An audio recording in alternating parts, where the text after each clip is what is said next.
Ja, super smo štartali v sezono, tako kot smo si verjetno vsi želeli.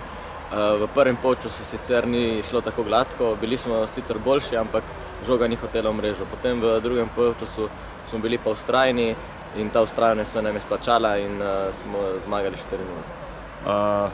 Nekako s tribune je izgledalo, da se niste hoteli zaletavati, igrali ste zrelo, čakali ste priložnost.